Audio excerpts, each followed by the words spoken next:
kita semua. Come on, umat pilihan Allah, dengarlah panggilannya untuk menggenapi firman-Nya. Sekaranglah waktunya untuk berdiri bagi bangsa ini. Mari maju umat pemenang. Haleluya, shalom, selamat pagi Bapak Ibu Saudara yang kasih dalam nama Tuhan Yesus.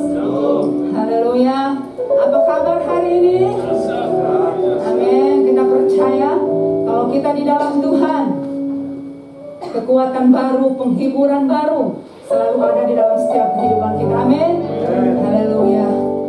Mari kita siapkan hati kita untuk kita datang menyembah Tuhan, untuk kita datang memuliakan, mengagungkan nama Yesus. Sepanjang minggu ada banyak hal-hal yang Tuhan kerjakan dalam setiap kehidupan kita.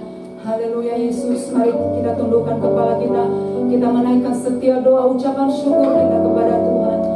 Terima kasih Yesus. Terima kasih Bapa yang baik. Engkau terlalu baik dalam hidup kami Bapa. Engkau yang terhebat, Engkau yang termanis buat jiwa kami ya Tuhan. Terima kasih Tuhan Yesus.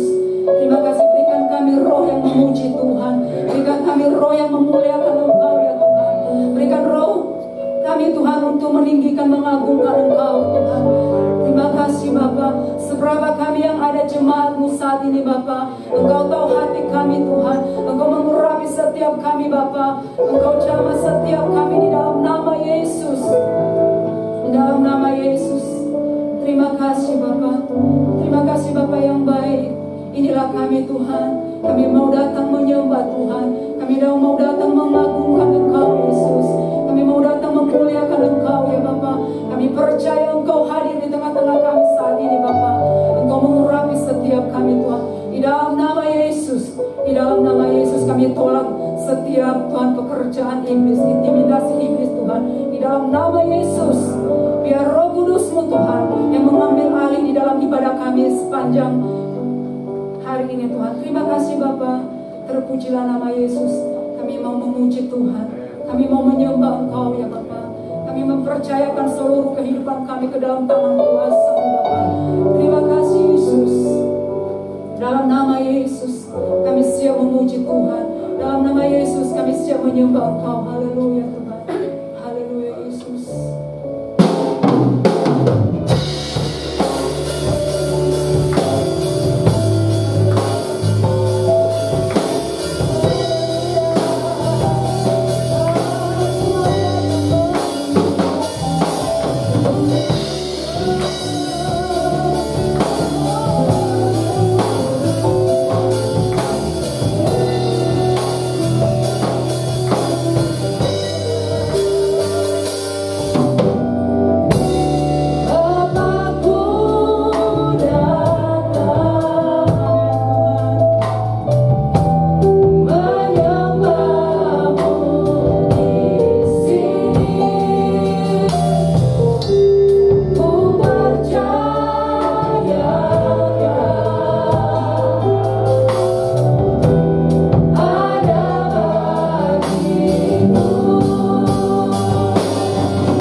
kasih ya Bapa. Engkaulah kekuatan kami Tuhan. Engkaulah penghiburan kami Yesus. Terima kasih Bapa. Dalam nama Yesus kami siap memuji Tuhan. Haleluya Yesus. Semua yang siap memuji Tuhan kita katakan sama-sama. Amin. Beri kemuliaan buat Tuhan. Haleluya. Jemaat duduk. Haleluya Yesus. Kita percaya bahwa Tuhan yang kita sembah Tuhan yang baik. Amin. Haleluya.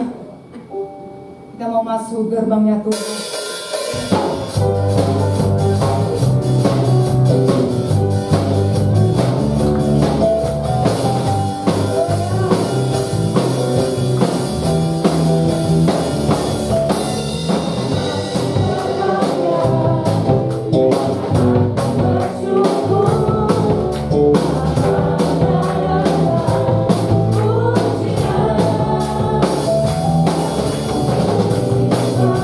Yeah.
Biarlah pujian kami menjadi dupa yang harum di hadapan-Mu Tuhan. Dan juga sebentar kami ingin mendengarkan, merenungkan firman-Mu. Biarlah hati kami sudah menjadi gembur Tuhan, untuk dapat menerima firman-Mu dan menjadikan rema buat kehidupan kami. Ajari kami Roh Kudus, agar kami mengerti firman-Mu pada saat ini yang akan disampaikan, menjadi pelita buat kehidupan kami Tuhan. Terima kasih Bapa di surga, terima kasih Roh Kudus. Kami siap untuk mendengarkan firman-Mu. Di dalam nama Tuhan Yesus, kami telah berdoa syukur. Haleluya. Amin.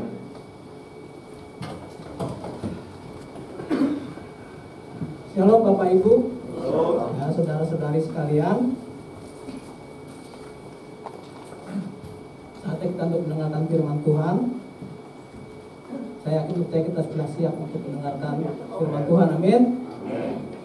Ya, hari ini saya mendapat tema yaitu dengan judul mengalahkan godaan dosa. Ya, mengalahkan godaan dosa. Sebenarnya saya ingin tema yang lain saja ya, tapi masalahnya ini sudah diberikan kepada saya dan saya harus taat dan setia untuk menyampaikan kebenaran firman Tuhan. Karena firman ini buat saya susah. Ya, susah dalam arti godaan dosa ini memang seringkali mencengkram kehidupan kita, saudara dan saya. Saya membuat menginginkan firman ini beberapa kali gagal, saudara. Karena godaannya memang besar. Baru tadi subuh saya baru menyelesaikan ini yang namanya tema godaan dosa.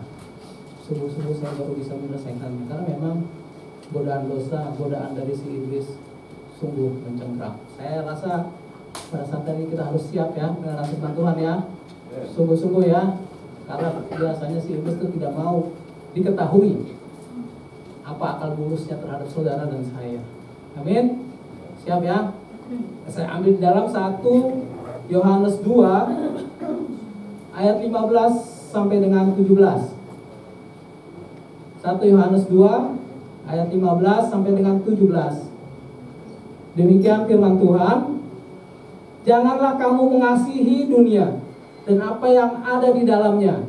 Jikalau orang mengasihi dunia, maka kasih akan Bapa tidak ada di dalam orang itu. Sebab semua yang ada di dalam dunia, yaitu keinginan daging dan keinginan mata serta keangkuhan hidup, bukanlah berasal dari Bapa, melainkan dari dunia. Dan dunia ini sedang lenyap dengan keinginannya. Tetapi orang yang melakukan kehendak Allah tetap hidup selama-lamanya. Amin. Ya, mengenai godaan dosa ini kita harus persamaan persepsi dulu ya. Apa itu godaan dosa? Ya, saya amati dan saya renungkan bahwa godaan itu dan dosa itu beda, gitu ya.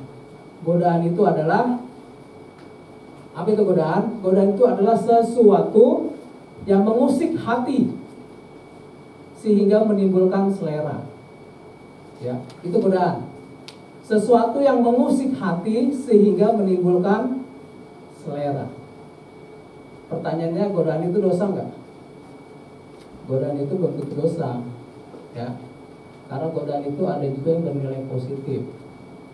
Ya, misalkan contoh ya, misalkan ini seseorang pemuda gitu ya, biasalah ya, curi-curi pandang gitu ya, sama pemudi, ya lama-lama tertarik sehingga menimbulkan selera, lama-lama diungkapkan isi hatinya, dan ternyata gayung bersambut dan mereka akhirnya jadian gitu. Dosa enggak? Tidak. Jadi godaan itu sebenarnya tidak dosa, ya. Tetapi kalau juga godaan dosa, dosa itu apa? Gitu ya. Dosa itu adalah melanggar hukum Allah. Jadi kalau disambung, godaan dosa itu adalah sesuatu yang mengusik hati sehingga menimbulkan selera dan menginginkannya dengan cara melanggar hukum Allah. Itu godaan dosa ya. Godaan sendiri tidak dosa. Ya, tapi karena ada melanggar hukum Allah, maka menjadi dosa. Orang Kristen itu tidak kebal dengan dosa ya. Pasti ada saja yang melingkupi kita, yang membuat kita itu tergoda ya. Yang menjadi dosa itu apabila telah melanggar ketetapan Allah. Ya. Kalau godaan terhadap wanita single itu tidak dosa, tetapi godaan terhadap wanita yang telah beristri itu dosa. Beda ya, makanya itu beda. Kalau pemuda-pemudi berpacaran tidak dosa, tetapi seorang pria yang menyukai wanita dan wanita pun menyambut dan mereka akhirnya berpacaran, tetapi sebenarnya si wanita ini telah bersuami, nah itu dosa. Beda ya, itu namanya godaan. Pertanyaan selanjutnya, ya, itu godaan dosa. Dari mana asalnya godaan dosa? Ya, kita harus tahu nih, godaan dosa itu berasal dari mana. Yang pertama itu adalah berasal dari diri sendiri. Ya, dari keinginan kita sendiri sebenarnya dosa itu berasal. Ya, di dalam Yakobus 1 ayat 14 sampai 15, ya, Yakobus 1 ayat 14 sampai 15. Demikian firman Tuhan. Tetapi tiap-tiap orang dicobai oleh keinginannya sendiri, karena ia diseret dan dipikat olehnya. Ayat 15, dan apabila keinginan itu telah dibuahi, ia melahirkan dosa. Dan apabila dosa itu sudah matang, ia melahirkan maut. Ya, jadi itu orang berdosa itu karena memang keinginan diri kita sendiri, saudara. Kita udah tahu itu melanggar ketetapan Tuhan, tapi kita menikmatinya. Itu yang jadi masalah ya. Keinginan diri kita sendiri. Jangan yang besar-besar, yang kecil-kecil aja. Sekarang berbohong dosa nggak? Kelihatannya sepele, ya. Tapi tahukah saudara, kalau saudara sudah berbohong, harus diikuti berbohong yang lain. Contoh yang gampang ya. Misalkan seorang anak kecil nih, mamanya di dalam, ada orang ketuk pintu, dilihat, wah itu ada yang mau nagih arisan tuh, arisan panci tuh. Ibunya bilang ke anaknya, nah bilang ibu nggak ada katanya. Satu dosanya, nyuruh anaknya berbohong. Anaknya membuka pintu dan bilang, bu, adek, mama ada, mama nggak ada. Dua dosanya, pasti dibarengin terus. Mama kemana dek? Mama ke pasar. Tiga dosanya. Ya begitu kan? Jam berapa mama pergi? Jam 8, 4 dosanya. Kemana pasarnya? Pasar Malabar, 5 dosanya. Pasar Malabar bersih apa pasar Malabar tradisional? Dan 6 ya dosanya. Tambah terus. Karena satu kebohongan harus ditutupi dengan kebohongan yang lain. Udah pasti itu. Ya, kelihatannya kecil gitu ya, tapi menjadi besar. Dan masalahnya ini adalah seringkali kita melakukan hal-hal yang kecil, dan seringkali kita menyalahkan iblis lagi. Bahwa sesungguhnya itu adalah dosa itu adalah natur itu adalah alami manusia. Ya, kita seringkali itu melanggar perintah Tuhan karena memang natur manusia begitu. Ya, berjudi dosa nggak? Tetapi karena natur manusia, dia akan bertambah. Pertama dia berjudi. Kedua, kurang asik kalau berjudi itu nggak merokok. Kurang asik kalau nggak ada minumannya. Tambah lagi kan? Akhirnya mabuk. Kalah main judi, berkelahi jadi situ. Nambah lagi dosanya. Pulang dalam keadaan mabuk, lalu dia istrinya negor, papa pulang malam-malam nih, ditempelin istrinya. Nambah lagi dosanya. Setelah ditanya oleh RT RW karena ribut, kamu nggak boleh begitu begini. Maaf pak, saya kilaf karena godaan si iblis begitu. Selalu si iblis yang disalahkan. Ya bisa komplain. Kok saya terus yang disalahkan? Saya cuma nyuruh kamu untuk berjudi, bukan untuk main perempuan, bukan untuk berokok, bukan untuk minum, bukan untuk minum peleng. Tapi kamu melakukannya sendiri yang lain-lain itu, gitu kan? Itu karena keinginan kita sendiri sebenarnya. Itu yang pertama. Dari mana asal dari godaan dosa? Dari diri kita sendiri. Yang kedua, Nah ini yang kedua udah pasti ya, berasal dari si jahat, iblis. Iblis itu ada berapa saudara? Iblis itu cuma satu, cuma anteknya yang banyak. Para setan-setan itu adalah bagian dari antek-anteknya. Iblis itu cuma satu, yaitu malaikat terang, bintang timur, yang adalah malaikat itu sendiri sesungguhnya. Ya, berasal daripada si jahat. 1 Petrus 5 ayat 8, 1 Petrus 5 ayat 8, demikian firman Tuhan, sadarlah dan berjaga-jagalah, lawanmu si iblis berjalan keliling sama seperti singa yang mengaum-ngaum dan mencari orang yang dapat ditelannya. Tuh. Ya, kita disuruh apa artinya sadarlah dan berjaga-jagalah? Artinya setiap hari, artinya setiap jam, artinya setiap menit, setiap detik. Iblis itu siap menerkam saudara dan saya. Ya, ini godaan si iblis. Ya. Dan perlu saudara ketahui ya, saudara dalam kasih Kristus, iblis tahu kelemahan kita masing-masing. Karena dia selalu memonitor masing-masing kita, kelemahan saudara di mana. Ya. Dan dia tahu kapan menawarkannya, tepat waktunya, dan dia tahu saatnya di mana keadaan kita paling rentan. Ya. Makanya orang jatuh itu biasanya pada saat-saat misalkan berduka, orang jatuh pada saat-saat orang down gitu ya. Iblis tahu saatnya dan iblis tahu gimana kelemahan-kelemahan saudara dan saya. Ya, makanya kita masing-masing kita harus melihat kekurangan kita di mana. Tadi dikatakan ya, dosa itu berasal dari keinginan daging, keinginan mata, serta keangkuhan hidup. Secara garis besar cuma itu. Yang lainnya itu adalah bagian dari keinginan daging, keinginan mata, dan keangkuhan hidup. Saudara lemahnya di mana? Di antara hal itu perbaiki. Saya pun bukan orang yang sempurna ya, saudara ya. Pasti banyak kekurangan. Ya, saya itu kadang-kadang tuh kelemahan saya tuh nggak sabaran biasanya ya. Kalau lihat orang lelet tuh nggak sabar tuh. Mulut tuh langsung aja kita ngomong tuh. Kalau lihat orang lelet gitu ya. Tapi lama-lama saya mulai belajar gitu ya, sabaran gitu ya. Kalau dulu tuh biasanya sih suara-suara yang keluar tuh kumpulan binatang gitu ya. Kalau anak saya lelet saya marah-marah. Tapi saya akhirnya tahu kuncinya ya gimana caranya. Ternyata caranya tuh kita ganti kata-kata itu menjadi kata-kata yang positif. Kalau saya caranya begitu.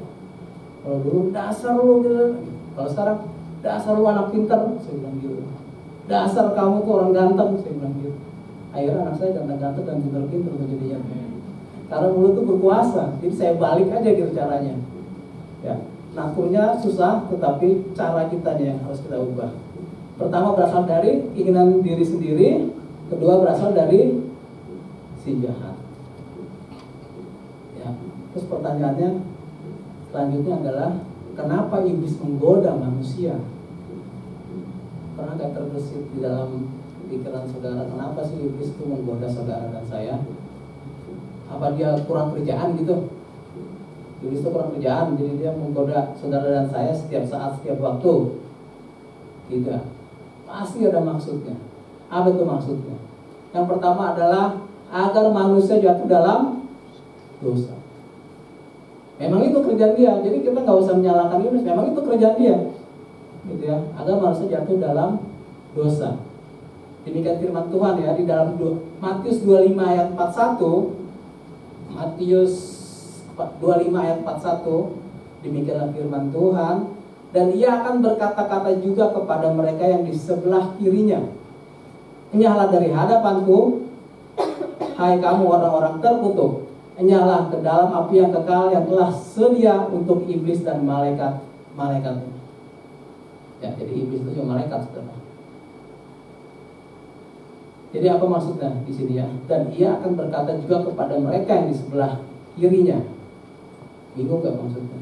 Gak usah bingung ya. Itu artinya pada saat penghakiman. Pada saat penghakiman ada Trinitas, Allah Bapa, Putra dan Roh Kudus, dan menyatakan bahwa nyala engkau di hadapanku, artinya kita. Ya. Hai engkau orang-orang terkutuk. Ya, orang-orang setelah berhasil digoda oleh iblis. Terus apa katanya? Dan masuk kamu ke dalam neraka, ya, api yang kekal. Nah, neraka bersama dengan iblis dan antek-anteknya. Itu maksudnya iblis, untuk menggoda saudara dan saya agar kita jatuh di dalam dosa. Dia itu nggak mau sendirian di sana. Dia itu mengajak manusia, saudara dan saya juga untuk bersama-sama dia ada di sana. Di api kekelaman. Ya. Karena manusia itu adalah gambaran rupa Allah. Ya, sebenarnya malaikat itu mempunyai 3, saudara, ya. Saya cerita dikit aja, ya. Mempunyai 3 pemimpin. Pertama adalah malaikat Gabriel, lalu malaikat Lucifer, dan juga Mikael. Si Lucifer ini adalah malaikat kesayangan Tuhan. Dalilnya kalau saya ceritakan yang terpanjang. Lucifer ini adalah malaikat kesayangan Tuhan. Kenapa? Karena dia adalah mbahnya dewa pemuji, mbahnya malaikat pemuji. Allah itu senang dipuji. Tapi karena dia semakin dekat dengan Tuhan dan merasa punya kuasa, akhirnya dia ingin menguasai Allah. Inilah sebabnya bahwa iblis Lucifer ini jatuh dalam dosa. Dosa pertama terjadi bukan di bumi, saudara, tapi di surga. Ya, itu Lucifer yang ingin berkuasa. Dan dia ada di bumi saat ini, ya, yang setiap hari bersama antek-anteknya untuk menggoda saudara dan saya. Ya, itu dia tadi, ya, agar manusia jatuh dalam dosa. Yang kedua, kenapa menggoda? Karena menghasut manusia untuk memberontak kepada Allah. Ya, kita bongkar dikit-dikit nih kuasa si iblis nih, ya, menghasut manusia untuk memberontak kepada Allah, ya. Wahyu 12 ayat 12. Wahyu 12 ayat 12, demikian firman Tuhan. Karena itu bersukacitalah hai sorga dan hai kamu sekalian yang diam di dalamnya. Celakalah kamu hai bumi dan laut, karena iblis telah turun kepadamu dalam geramnya yang dahsyat, karena ia tahu bahwa waktunya sudah dekat. Ya. Dia menghasut kita, dia sudah tahu waktunya sudah dekat nih. Dia nggak mau sendirian nih. Dia tuh menghasut kita nih, manusia nih, ya, saudara dan saya, agar sama-sama memberontak kepada Allah. Dia ingin menambah pasukannya, bukan hanya malaikat-malaikatnya atau setan-setannya, tetapi juga dia ingin manusia untuk jatuh dalam dosa, untuk memberontak kepada Allah. Ngeri ya, kalau lihat kayak begini, ya. Karena dia tahu manusia itu adalah gambaran rupa Allah itu sendiri. Kalau ingin memberontak pada Allah, dia tahu dia kalah, makanya dia mencari manusia. Yang pertama adalah agar jatuh dalam dosa, kedua untuk menghasut manusia untuk memberontak bersama-sama kepada Allah. Ya, kita harus tahu hal-hal tersebut agar kita dapat melawannya. Lalu apa saja sih godaan itu? Godaan dosa itu? Godaan dosa tadi sudah kita baca ada 3, ya. Yang terbesar atau bagian terbesar itu 3. Pertama itu adalah keinginan daging. Yang kedua adalah keinginan mata. Yang ketiga adalah keangkuhan hidup. Yang pertama kita bahas adalah keinginan daging, ya. Saudara sudah tahu keinginan daging, ya. Galatia 5 ayat 19 sampai 21. Ya, Galatia 5 ayat 19 sampai 21. Apa itu keinginan daging? Perbuatan daging telah nyata, yaitu percabulan, kecemaran, hawa nafsu, penyembahan berhala, sihir, perseteruan, perselisihan, iri hati, amarah, kepentingan diri sendiri, percediraan, roh pemecah, kedengkian, kemabukan, pesta pora, dan sebagainya. Ya, terhadap semua ini itu kuperingatkan kamu seperti yang telah kubuat dahulu, bahwa barang siapa melakukan hal-hal demikian, ia tidak mendapat bagian dalam kerajaan Allah. Ya, demikian firman Tuhan. Keinginan daging ini paling berat, ya. Saya juga merasakan, ya. Dan saudara coba dilihat masing-masing di mana kelemahan saudara. Ya, agar kita dapat mempersenjatai diri kita, jangan sampai jatuh dalam dosa, karena memang niatnya si iblis itu agar kita jatuh dalam dosa. Ya, saudara di mana kelemahannya? Di percabulan, atau suka kecemaran, hawa nafsu, penyembahan berhala, perselisihan. Kadang-kadang saya suka lihat orang, ya, dia kalau masuk satu tempat, dia senangnya berselisih aja. Masuk ke suatu grup itu senangnya berselisih. Saya nggak ngerti kenapa itu orang seperti itu, ya. Ingin berdebat yang nggak jelas gitu. ingin memecah, ingin roh pemecah itu, dengki gitu ya. Dan orang kelihatannya tetangga itu lebih dari dia, apalagi lihat rumput tetangga lebih hijau gitu ya. Padahal belum tentu lah kita masuk ternyata lebih hijau tanah kita, rumput kita. Karena kelihatannya lebih hijau, saudara iri. Sebelum tetangga punya mobil baru, ya, lalu dia bagaimana caranya untuk dapat mobil, akhirnya ada korupsi, gitu. Nah itu keinginan daging. Dan tokoh-tokoh di Alkitab pun melakukan dosa hal yang keinginan daging. Gitu.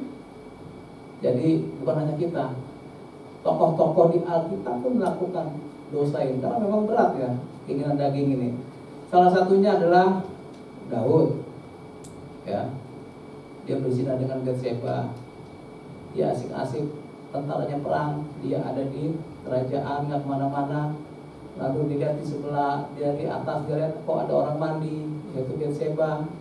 Lalu timbul rasa selera kan, dan akhirnya melakukan hal yang melanggar hukum Allah. Bukan hanya itu aja, akhirnya juga suaminya dibunuh, walaupun pakai tangan orang lain. Suaminya pun itu dibunuh, padahal itu adalah kepala pasukan kesayangan dia sendiri. Ya, siapa lagi? Yunus. Nabi Yunus, dia lari dari panggilan Tuhan. Dia harus ke Niniwe, tapi dia lari ke Tarsis. Dia lari dari panggilan Tuhan. Ya, kenapa dia lari dari Niniwe? Karena Niniwe itu adalah musuh dari bangsa Israel, saudara ya. Dia takut mungkin ya. Kita nggak tahu dari ceritakan, tapi kayaknya dia takut ke sana. Bisa dicincang misalnya gitu, mungkin ya. Ini karena musuh bangsa Israel. Malah dia kabur ke Tarsis, kabur dari panggilan Tuhan. Apabila saudara-saudari punya panggilan Tuhan, jangan lari. Ya, nanti Tuhan paksa untuk melakukan panggilan Tuhan.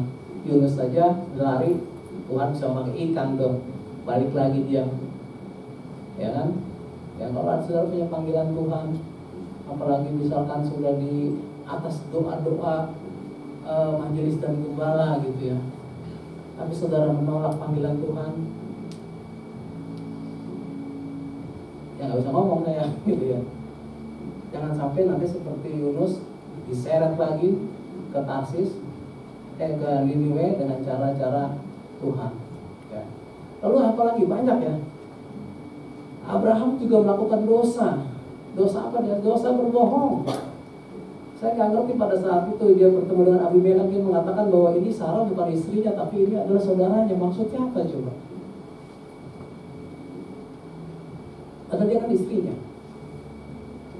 Lalu dikatakan apa? Akhirnya Abimelek menginginkan Sarah. Untuk Tuhan begitu baik, Allah bangsa Israel baik, akhirnya tidak terjadi pernikahan. Apabila terjadi pernikahan, turunannya jadi beda itu. Ya, turunannya Abraham bisa lain lagi. Karena turunannya ke bawah jadi Abimelek dengan Sarah. Itu Tuhan baik pada saat itu tidak terjadi ya. Itu yang pertama, keinginan daging. Lalu yang kedua adalah keinginan mata. Ya, keinginan daging sudah, kedua keinginan mata. Di dalam Matius 6 ayat 22, Matius 6 ayat 22, demikian firman Tuhan, mata adalah pelita tubuh. Jika matamu baik, teranglah seluruh tubuhmu. Demikian firman Tuhan. Apa maksudnya ini, saudara-saudara kasih dalam Tuhan? Ya, ini menurut psikologi ya, psikolog ya, ilmu kedokteran lah ibaratnya. Dikatakan bahwa 80 informasi itu yang masuk dalam otak berasal dari mata. Ya, berasal dari mata. Lalu 10% melalui telinga dan sisanya melalui indera lainnya. Makanya di Alkitab kata mata adalah pelita tubuh. Jika matamu baik, teranglah seluruh tubuhmu. Dengan kata lain demikian, jika matamu tidak baik, maka gelaplah seluruh tubuhmu. Begitu kan maksudnya ya. Makanya kita harus hati-hati dengan mata, ya. Hati-hati dengan mata kita, ya ibu-ibu, hati-hati. Mata itu berbahaya, jangan sampai mata duitan gitu ya. Bapak-bapak juga, pemuda-pemuda, mata itu berbahaya, jangan sampai mata keranjang gitu ya. Masalahnya ini adalah mata, ini awalnya dari mata ini ya. Bahkan dosa pertama di dunia disebabkan oleh apa? Oleh mata. Dosa pertama manusia di bumi itu karena apa? Karena mata. Ya, makanya mata ini berbahaya. Ini ya saya bacakan ayatnya ya, kalau saudara ingin tahu ya. Nenek moyang kita siapa? Adam dan Hawa. Ini Hawa ini kenapa ini berbuat dosa? Ya, karena keinginan mata. Ya, Kejadian 3 ayat 6. Kejadian 3 ayat 6 demikian firman Tuhan, perempuan itu melihat bahwa buah pohon itu baik untuk dimakan dan sedap kelihatannya. Lagi pula pohon itu menarik hati karena memberi pengertian. Lalu ia mengambil dari buahnya dan dimakannya dan berikannya juga kepada suaminya bersama-sama dengan dia. Dan suaminya pun ikut memakannya. Benar kan? Dari mata saudara, dari mata turun ke hati, dari hati turun ke pikiran, dari pikiran timbul niat, dari niat timbul tindakan, ya kan? Begitu ya, selalu ya. Makanya mata itu harus digunakan dengan baik-baik. Awal manusia pun Hawa begitu, timbul hasrat, timbul ajakan untuk melakukan sesuatu, akhirnya dimakan gitu, namanya buah terlarang. Ya, makanya hati-hati dengan mata. Yang ketiga adalah keangkuhan hidup. Ya, tadi keinginan daging, kedua keinginan mata. Godaan itu berasal dari daging, mata, dan ketiga adalah keangkuhan hidup. Ini juga berbahaya saudara ya. Keangkuhan hidup itu berbicara mengenai apa? Mengenai kesombongan. Ya, Yakobus 4 ayat 16 sampai dengan 17. Yakobus 4 ayat 16 sampai 17 demikian firman Tuhan, tetapi sekarang kamu memegahkan diri dalam congkakmu, dan semua kemegahan yang demikian adalah salah. Jadi jika seorang tahu bagaimana ia harus berbuat baik tetapi tidak melakukannya, ia berdosa. Ya. Memegahkan diri artinya apa? Artinya sombong, angkuh, congkak, pongah, takabur, jumawa gitu. Apa itu artinya saudara? Artinya itu menghargai diri sendiri berlebih-lebihan dan memandang orang lain menjadinya lebih rendah dari dirinya. Itu keangkuhan hidup. Ya, saudara menilai diri saudara berlebihan dan menilai orang lain itu rendah. Itu namanya kesombongan. Ya, makanya kita menilai diri kita nggak usah terlalu berlebihan. Ya, apa yang ada dalam diri kita itu cuma fana. Nanti juga sebentar dia akan hilang seperti uap gitu ya. Akan hilang seketika itu juga. Ya, makanya apabila saudara punya skill, punya talenta, punya harta yang banyak gitu ya, pergunakan untuk kemuliaan Tuhan, bukan untuk pamer-pamerin misalkan gitu ya. Ya, itu adalah berkat Tuhan buat saudara, digunakan dengan baik. Ya, 1 talenta bisa menjadi 2 talenta, 2 talenta bisa jadi 3 talenta. Tetapi saudara punya 1 talenta, saudara tidak pergunakan apalagi untuk kesombongan, akan Tuhan ambil lagi. Ya, itu keangkuhan hidup. Terus sekarang pertanyaannya, gimana sih caranya agar kita dapat mengalahkan godaan dosa? Nah, ini penting nih. Ya, caranya bagaimana untuk mengalahkan dosa? Tadi itu udah kita pretelin secara umum ya, dosa itu apa, maksudnya apa, lalu juga tipe-tipe godaan dosa. Sekarang adalah senjata kita apa? Senjata kita untuk mengalahkan dosa itu apa? Saya bahas lagi 2 aja ya. Yang pertama adalah memiliki firman Allah. Ya. Saudara nggak mungkin bisa perang dalam peperangan rohani apabila tidak memiliki firman Allah. Yosua 1 ayat 8. Janganlah engkau lupa memperkatakan kitab Taurat ini, tetapi renungkanlah itu siang dan malam, supaya engkau bertindak hati-hati sesuai dengan segala yang tertulis di dalamnya. Sebab dengan demikian perjalananmu akan berhasil dan engkau akan beruntung. Ya. Dikatakan apa? Siang dan malam. Ya, renungkan siang dan malam. Dengan kita tahu firman Tuhan, kita akan bertindak hati-hati. Dan juga dikatakan perjalananmu akan beruntung. Ya, firman itu berkuasa bukan sekedar untuk dihafal, ya. Dan tidak sekedar untuk dibaca. Kalau cuma hafal doang, kita kalah loh sama umat sebelah. Itu paling hafal mereka tuh. Ya. Tapi yang paling penting adalah direnungkan, dipahami, dimengerti, dan dijalankan. Ya. Karena apa saudara? Firman Tuhan ini senjata buat kita ya. Kenapa jadi sebagai senjata buat kita melawan godaan? Karena iblis pun memakai firman Tuhan untuk menggoda saudara dan saya. Ya. Iblis tahu firman Tuhan, tahu dibikin tergiat daripada kita. Makanya iblis juga memakai firman Tuhan untuk menggoda saudara dan saya. Contoh ya, contoh di Alkitab ya, kita tahu ketika Yesus dicobai, sebelum dia melakukan pengajaran, dibawa oleh Roh Kudus ke atas bukit gitu ya. Lalu disitulah Yesus dicobai oleh si iblis. Salah satunya di ayat Matius 6 ayat 7. Matius 6 ayat 7. Salah satu, ada 3 kali pencobaan, tapi saya ambil satu aja ya. Dan 3-tiganya memakai firman Tuhan.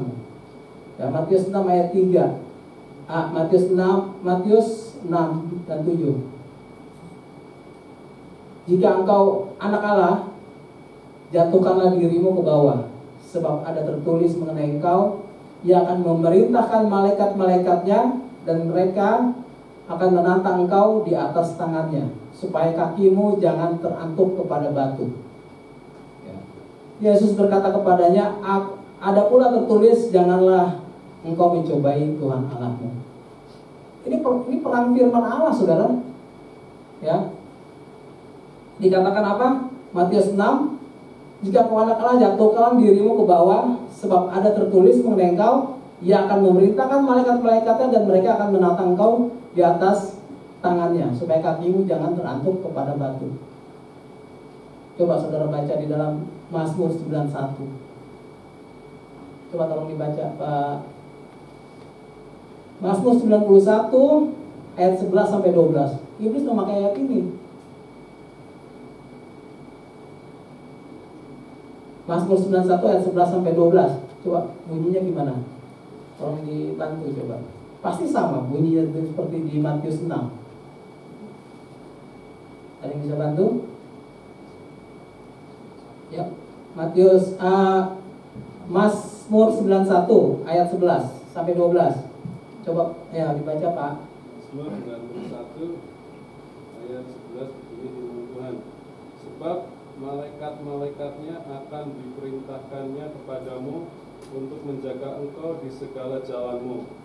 Mereka akan menantang engkau di atas tangannya, supaya kakimu jangan terantuk kepada batu. Ya, amin. Itu adalah perkataan iblis memakai firman Tuhan.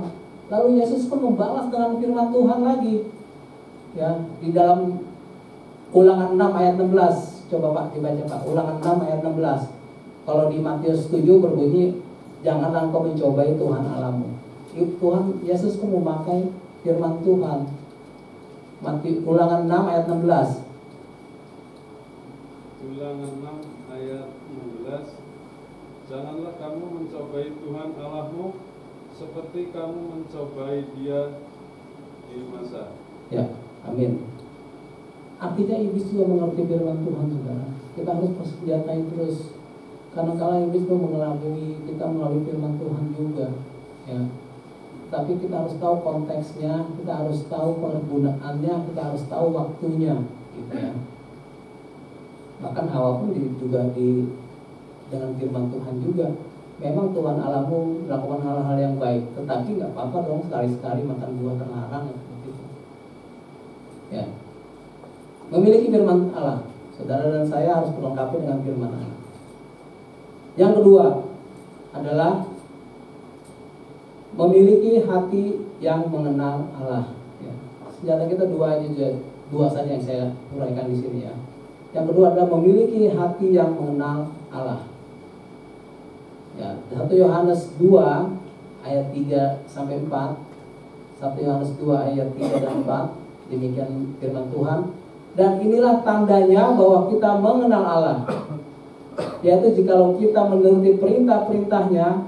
Barang siapa berkata aku mengenal Dia, tetapi ia tidak menuruti perintahnya, ia adalah seorang pendusta, dan di dalamnya tidak ada kebenaran. Demikian firman Tuhan, ya. Artinya apa? Saudara itu, kita manusia itu kan mengaku-ngaku mengenal Tuhan ya. Tapi Tuhan tahu hati saudara dan saya. Ya, dari mana Dia tahu? Karena tidak menuruti perintah-perintahnya. Tanda-tanda orang yang mengenal Allah adalah yang pertama itu bertobat. Apabila sudah bertobat ya, dengan segenap hatinya, dia akan mengenal firman Tuhan. Setelah dia mengenal firman Tuhan, dia akan taat akan ketetapannya. Apabila dia sudah mengenal ketetapannya, lalu akan hidup kudus. Ya, sehingga kalau dia sudah hidup kudus, dijamin dijamin dia akan mengalahkan godaan dosa. Ya. Saudara sudah sampai titik mana nih? Saudara dan saya, apa masih dalam bertobat? Apa sudah mulai mentaati ketetapan-ketetapannya? Apa sudah mulai hidup kudus? Masing-masing kita mempunyai jawaban masing-masing buat saudara dan saya. Ya. Semakin mengenal Allah, maka semakin tumbuh iman percaya. Ya. Apabila semakin jauh pada Allah, maka akan binasa. Itu memiliki hati yang mengenal Allah. Tuhan tidak pernah meninggalkan orang-orang yang bersungguh-sungguh mencari Dia dan mengenal Dia. Tuhan akan melimpahkan berkat-berkat-Nya, ya, dan Dia akan memberikan pertolongan pada waktunya. Makanya dikatakan dalam Amos 5 ayat 4, demikian firman Tuhan, carilah Aku, maka kamu akan hidup. Ya, karena itu saudara-saudara, marilah kita sama-sama dan sungguh-sungguh mencari dan mengenal Allah, agar kita bisa lebih dekat kepadanya, agar kita bisa terhindar dari godaan dari perasaan si jahat. Amin, saudara. Amin. Dan demikian firman Tuhan. Mari kita bersatu dalam doa. Bapa surgawi, firman-Mu telah Kamu sampaikan dengan keterbatasan dan tidak sempurna. Biarlah Tuhan yang menyempurnakannya. Biarlah Roh Kudus memateraikan firman itu dalam hati masing-masing kami, umatnya Tuhan, agar kami mengerti bahwa godaan dosa ini sungguh berat, bahwa dunia ini akan lenyap, bahwa sudah dekat waktunya Tuhan, dan bahkan semakin gencar godaan-godaan yang berasal daripada si iblis Tuhan. Kami mau terus melekat kepadamu, kami terus ingin mengandalkan Tuhan dalam kehidupan kami, apapun masalah kami, pergumulan kami tetap mengandalkan Tuhan. Kami tidak mengandalkan manusia, apalagi mengandalkan hal-hal yang sifatnya gaib. Biarlah Tuhan yang berkuasa atas kehidupan kami. Ajar kami terus Tuhan, agar kami bisa menjadi hidup kudus di hadapan-Mu. Sempurnakan kami Tuhan, karena Engkau sempurna. Biarlah kami menjadi anak-anak-Mu, hamba-hamba-Mu, menjadi sempurna di hadapan Tuhan. Ampuni segala kesalahan kami Tuhan, yang sengaja maupun tidak sengaja. Biarlah firman Tuhan ini bisa melekat, bahkan menjadi rema buat kehidupan kami hari lepas hari Tuhan, menjadi kami berbeda dengan yang lain Tuhan. Terima kasih Bapa di surga. Terima kasih dalam nama Yesus kami telah ucap syukur. Haleluya. Amin.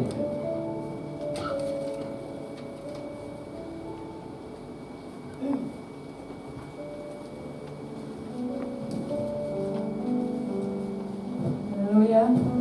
Puji nama Tuhan, kita semua diberkati firman Tuhan pada pagi hari ini. Haleluya. Tuhan memberkati hamba-Nya, Tuhan pakai dengan luar biasa. Tiba saatnya kita memberikan persembahan kita. Yang belum mendapatkan amplop ada di belakang. Mari kita satu dalam doa. Terima kasih Bapa di surga.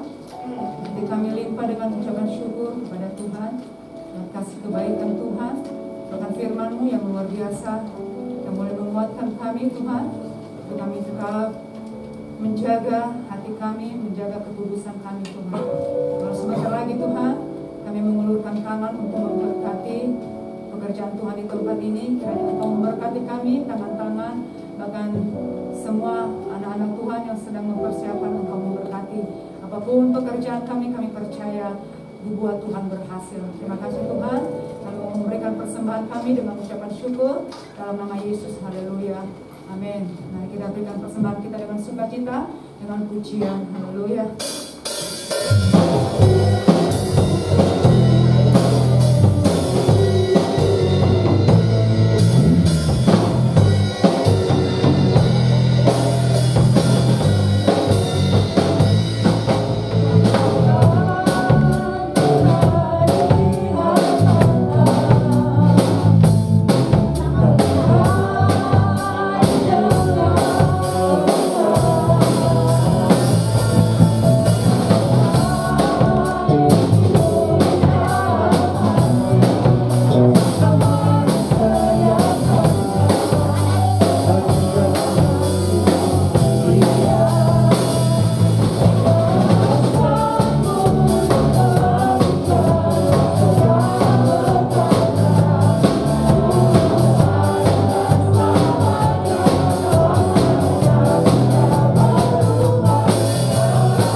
kita tidak ada waktu. Kita melihat di grup siapa yang terlibat dalam pelayanan untuk minggu depan. Mari kita bangkit berdiri bersama-sama. Kita akhiri ibadah kita pagi hari ini. Kita menaikkan setiap doa-doa kita kepada Tuhan, doa syafaat kita kepada Tuhan.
hari ini ya Tuhan, kami mengucap syukur untuk kebenaran firman Tuhan yang boleh mengajar kami, yang boleh mengingatkan kami, yang boleh menegur kami. Biarlah Tuhan, firman-Mu ini boleh menjadi rema di dalam kehidupan kami hari lepas hari ya Bapak.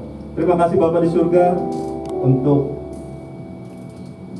Pak Ferdinand yang sudah menyampaikan kebenaran firman Tuhan. Tuhan, kiranya Engkau mengurapi dia Tuhan senantiasa, dan biarlah apa yang menjadi pelayanannya biar dikembalikan untuk kemuliaan kerajaan ya Bapak. Berkati keluarga, berkati anak-anaknya, berkati pergumulannya Tuhan, dan Engkau senantiasa mencukupkan setiap kebutuhannya ya Bapak. Terima kasih Bapak di surga, juga kami berdoa ya Tuhan untuk anak-anak-Mu yang sudah ambil bagian dalam pelayanan ini Tuhan. Tuhan, apapun yang menjadi pergumulan mereka, Tuhan Engkau yang memberkati kehidupan mereka. Tuhan Engkau memberkati masa depan mereka. Dan biarlah juga Tuhan Engkau memberkati pekerjaan mereka dan rumah tangga mereka ya Bapak. Dan juga ya Tuhan, khusus untuk Pak Gembala, Pak Medi, kami menyerahkan dia ke dalam tangan-Mu Tuhan. Tuhan, Engkau senantiasa memelihara Pak Gembala kami ya Tuhan. Apapun menjadi pergumulan, apapun yang menjadi kerinduannya, Tuhan Engkau yang memberkati ya Tuhan. Berkati keluarga, berkati anak-anaknya ya Tuhan, di dalam studinya ya Bapak.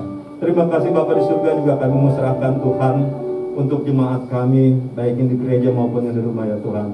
Apapun yang menjadi pergumulan mereka, kiranya Tuhan, tangan-Mu tidak akan terlambat Tuhan.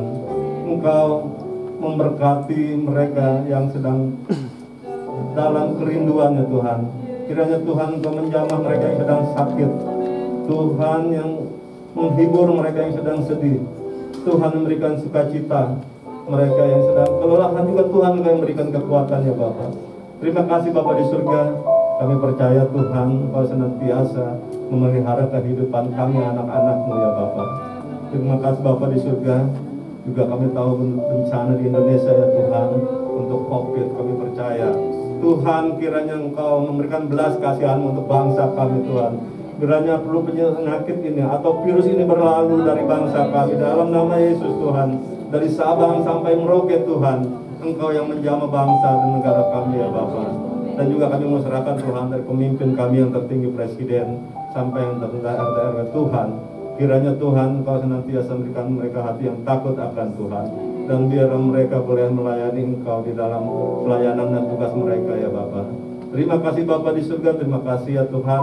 Kami percaya doa kami yang sedikit ini Tuhan yang akan memberkati dan Tuhan yang akan menyediakan setiap apapun menjadi pergumulan kami ya Bapak. Terima kasih Bapak di surga. Inilah doa-doa kami ya Tuhan yang sudah kami alaskan di dalam nama Tuhan kami Yesus kami sudah berdoa. Haleluya, karena itu jemaat kasih dalam Tuhan, biarlah kita pulang dengan sukacita dan damai sejahtera. Arahkanlah hati dan pikiranmu kepada Tuhan, serta terimalah berkat, kasih karunia daripada Tuhan Yesus Kristus yang akan terus memberkati serta melindungi engkau ketika engkau sedang bekerja, ketika engkau sedang beraktivitas, dan ketika engkau kedapatan Tuhan tetap setia mengiring Tuhan sampai kedatangan Tuhan Yesus yang kedua kali. Engkau akan diberkati bersama seisi keluargamu, orang tuamu, suamimu, istrimu, anak-anakmu, bahkan kakak adikmu akan diberkati seisi rumah tanggamu. Karena Tuhan akan terus menyinari engkau dengan wajahnya dan memberikan engkau kasih karunia. Bahkan Tuhan terus menghadapkan wajahnya kepadamu dan memberikan engkau roh sukacita, damai sejahtera hari lepas hari.